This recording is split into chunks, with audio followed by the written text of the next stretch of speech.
Assalamualaikum warahmatullahi wabarakatuh. Halo semuanya, salam sejahtera untuk kita semua. Perkenalkan, saya Bella Duyanti, mahasiswa D3 Akuntansi Politeknik Negeri Jakarta. Pada kesempatan kali ini, saya akan mempresentasikan laporan tugas akhir saya.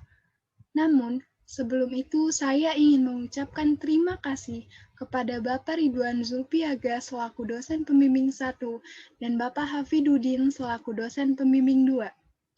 Di sini, saya akan mempresentasikan tugas akhir saya yang berjudul Audit atas biaya dibayar di muka pada PT XXX oleh KAP Asep Pramansyah Mansyur dan Suharyono. Pertama, saya akan membahas mengenai latar belakang yang terdiri dari 3 poin, yaitu biaya dibayar di muka terkadang kurang menjadi fokus auditor dalam melakukan proses audit karena memiliki nilai yang tidak terlalu material dibandingkan dengan akun lainnya. Lalu, jika terjadi salah saji pada akun biaya dibayar di muka, maka akan memengaruhi laporan keuangan.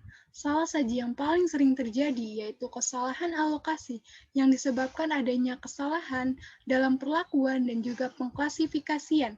Selanjutnya, pada 31 Desember 2020, PT XXX melaporkan nilai biaya dibayar di muka sebesar 616.700.000 sekian. Nilai tersebut termasuk material.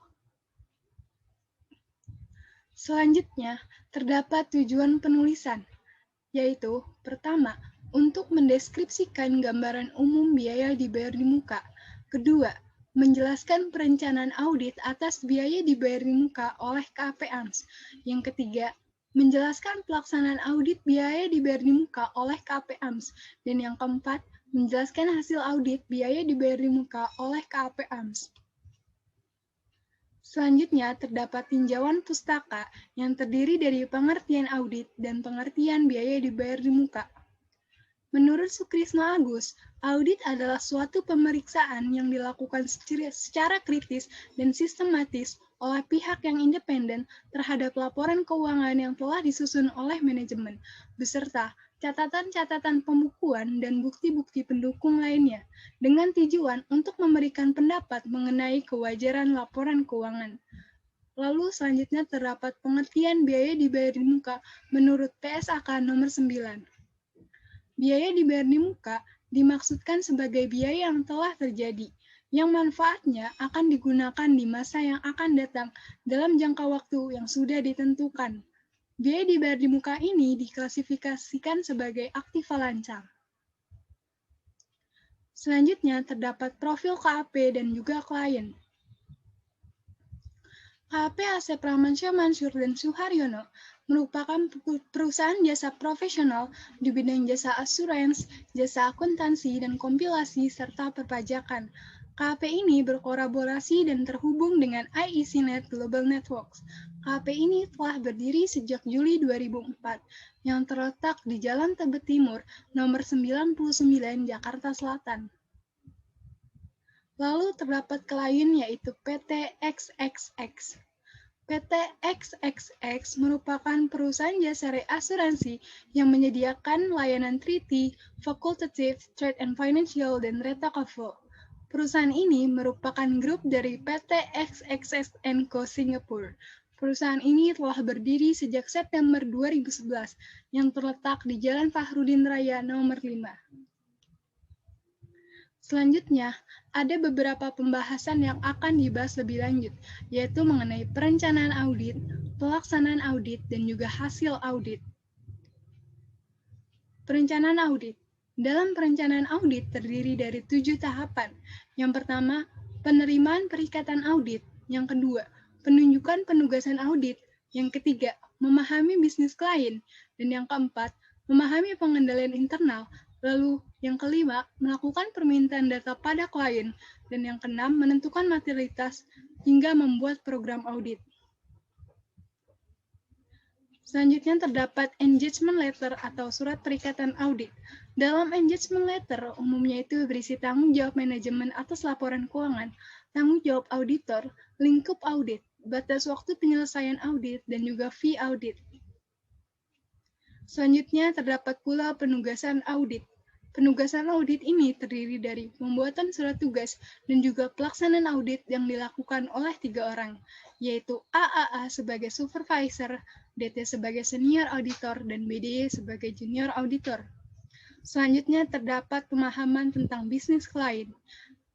PT XXX telah memiliki struktur organisasi yang baik dan jelas, yang terdiri dari Dewan Komisaris, Dewan Direksi, dan Komite Audit yang membawahi divisi audit intern.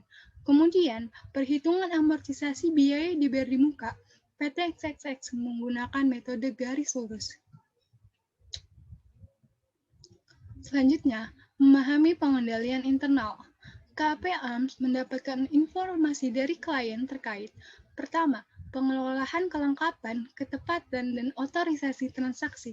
Kedua, pengendalian fisik. Ketiga, dokumen transaksi. Dan yang keempat, pemisahan tugas. Selanjutnya, terdapat permintaan data pada klien.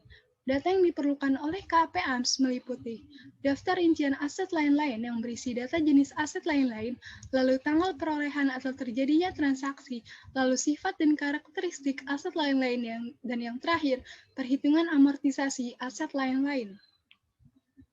Selanjutnya, penentuan materialitas. Jika dilihat pada tabel penentuan materialitas ini, terdapat benchmark ataupun tolak ukur. Tolak ukur yang digunakan itu adalah total aset senilai 38.782 juta sekian. Lalu terdapat planning materiality yang ditetapkan sebesar 2% dari nilai benchmark, yaitu 775.600.000 sekian. Planning materiality memiliki arti jika total saji yang ditemukan tidak lebih dari nilai planning materiality, maka tidak akan berpengaruh terhadap opini kewajaran atas laporan keuangan PT XXX. Selanjutnya, terdapat tolerable error yang ditetapkan sebesar 60% dari nilai planning materiality, yaitu 465.400.000. Tolerable error memiliki arti jika terdapat salah saji lebih rendah dari jumlah tolerable error, maka kesalahan masih dapat ditoleransi. Selanjutnya terdapat summary of unrecord adjustment yang ditetapkan sebesar 2% dari nilai planning materiality, yaitu 15.500.000. Summary of unrecord adjustment memiliki arti jika salah sajinya itu lebih rendah dari nilai summary of unrecord adjustment, maka tidak perlu membuat jurnal penyesuaian atas temuan audit tersebut. Selanjutnya terdapat program audit.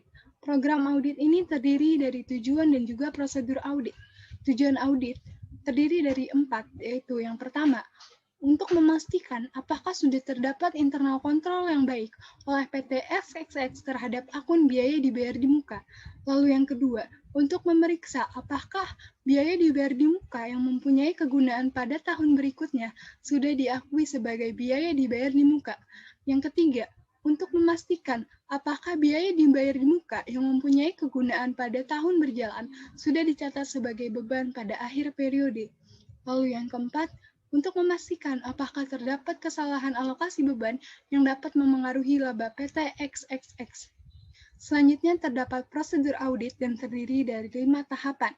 Yang pertama itu membuat list schedule, yang kedua mereview persentase kenaikan atau penurunan pertanggal neraca dengan tahun lalu, lalu yang ketiga memeriksa rincian biaya dibayar di muka, yang keempat melakukan vouching, dan yang kelima melakukan perhitungan rekalkulasi amortisasi dan beban amortisasi.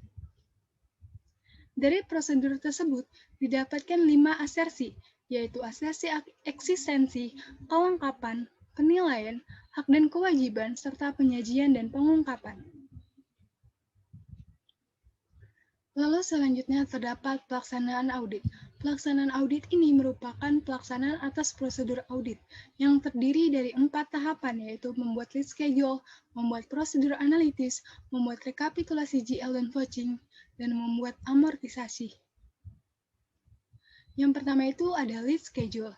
Jika kita lihat pada tabel list schedule, terdapat 3 temuan oleh auditor, yaitu 2 pada adjustment dan 1 pada reclassification. 1 adjustment dan 1 reclassification terdapat pada akun sewa dibayar di muka, dan 1 adjustment-nya lagi terdapat pada akun lain-lain dibayar di muka. Atas temuan tersebut akan dibahas lebih lanjut pada pembahasan berikutnya. Prosedur analitis. Dalam prosedur analitis ini, auditor menggunakan teknik komparasi ataupun perbandingan antara tahun berjalan dengan tahun sebelumnya. Jika dilihat pada tabel prosedur analitis, kenaikan ataupun penurunan yang paling tinggi itu terdapat pada sewa dibayar di muka, yaitu senilai 46%. Lalu auditor menelusuri lebih lanjut terkait kenaikan tersebut, dan setelah ditelusuri, auditor menemukan bahwa penyebab kenaikan tersebut karena adanya penambahan sewa dibayar di muka pada tahun 2020, sehingga auditor menilai wajar atas kenaikan tersebut. Yang ketiga, yaitu membuat rekapitulasi GL sewa dibayar di muka dan juga vouching. Jika dilihat pada tabel rekapitulasi GL, saldo per klien dengan saldo per audit terdapat selisih senilai 10 juta. Lalu auditor melakukan vouching dan ditemukan bahwa penyebab selisih tersebut disebabkan karena nilai sewa sudah include dengan deposit dan juga biaya agen, di mana seharusnya nilai deposito dan juga biaya agen tidak dimasukkan ke dalam sewa dibayar di muka karena telah memiliki akun tersendiri. Sehingga nilai sewa dibayar di muka yang harus dicatat oleh PT XXX itu adalah senilai 147 juta. Dari temuan tersebut, auditor perlu membuat jurnal pembetulan, yaitu yang pertama, membuat jurnal penyesuaian untuk sewa, yaitu biaya perumahan dari perkantoran debit 2.500.000, sewa dibayar di muka di kredit 2.500.000. Lalu selanjutnya membuat jurnal untuk reklasifikasi sewa, yaitu deposito senilai 7.500.000 debit dan sewa dibayar di muka senilai 7.500.000 di kredit. Dengan dibuatnya jurnal pembetulan, maka laporan keuangan PT XXS akan melaporkan nilai yang sebenarnya, dan apabila tidak dibuat jurnal pembetulan oleh auditor, maka laba atau profit and loss PT XXS akan dilaporkan lebih rendah dari yang seharusnya, dan juga aset PT XXS akan dilaporkan overstatement atau lebih tinggi dari yang seharusnya. Selanjutnya terdapat rekapitulasi asuransi dibayar di muka. Jika dilihat pada tabel rekapitulasi asuransi dibayar di muka, antara saldo per klien dengan saldo per audit tidak ditemukan selisih, sehingga nilainya sama sebesar 54.100.000 sekian, sehingga tidak diperlukan jurnal pembetulan oleh auditor. Selanjutnya terdapat rekapitulasi BPR dibayar di muka. Dalam tabel rekapitulasi BPR dibayar di muka, antara saldo per klien dengan saldo per audit nilainya telah sama dan tidak ditemukan selisih, yaitu nilainya sebesar 271.400.000 sekian. Lalu terdapat rekapitulasi lain-lain dibayar di muka. Jika dilihat pada tabel rekapitulasi lain-lain dibayar di muka, antara saldo per klien dengan saldo per audit ditemukan selisih senilai 631.000 sekian. Setelah ditelusuri lebih lanjut dengan melihat nota pada klien, yaitu penyebab selisih tersebut dikarenakan adanya perbedaan pencatatan saat kurs pembayaran. Untuk temuan ataupun selisih tersebut akan dibahas lebih lanjut dalam perhitungan amortisasi lain-lain dibayar di muka. Selanjutnya terdapat amortisasi sewa dibayar di muka. Dalam perhitungan tabel amortisasi dan dibandingkan dengan trial balance PT XXX, maka tidak ditemukan selisih dan nilainya sama sebesar 166.800.000 sekian. Meskipun dalam perhitungan rekapitulasi sewa dibayar di muka terdapat temuan oleh auditor namun tidak memengaruhi nilai amortisasi karena nilai amortisasi yang telah dibuat klien telah direkalkulasi auditor dan nilainya pun sama. Selanjutnya terdapat amortisasi asuransi dibayar di muka. Jika dilihat pada tabel amortisasi asuransi dibayar di muka dan dibandingkan dengan trial balance PT XXX, maka tidak ditemukan selisih. dan nilainya pun sama sebesar 136.100.000 sekian. Selanjutnya terdapat amortisasi lain-lain dibayar di muka. Jika dilihat pada tabel amortisasi lain-lain dan juga pada trial balance PT XXX, maka ditemukan selisih senilai 631.000 sekian. Lalu auditor menelusuri lebih lanjut dengan melakukan vouching pada nota klien dan ditemukan penyebab selisih tersebut yaitu karena adanya perbedaan pencatatan pada kurs pembayaran dari tahun lalu, di mana seharusnya kurs pembayaran yang dicatat itu adalah senilai 12.500 US dollar, bukan 12.545 US dollar. Atas temuan tersebut, auditor perlu membuat jurnal pembetulan, yaitu jurnal penyesuaian untuk lain-lain dibayar di muka, yang terdiri dari lain-lain dibayar di muka senilai 526.500 rupiah debit, koreksi laba tahun lalu, yaitu senilai 105.300 rupiah di debit, dan biaya konsultasi lain-lain senilai 631.800 rupiah di kredit. Apabila auditor tidak membuat jurnal pembetulan, maka profit and loss PT XXX akan dilaporkan lebih rendah, dan juga aset akan dilaporkan overstatement ataupun lebih tinggi dari yang seharusnya. Selanjutnya kita masuk ke tahapan hasil audit, yaitu setelah auditor KAP AMS menyampaikan hasil temuannya dan mendapatkan tanggapan atas temuan dari klien, auditor akan memberikan tanggung jawabnya berupa opini atas kewajaran laporan keuangan PT XXX.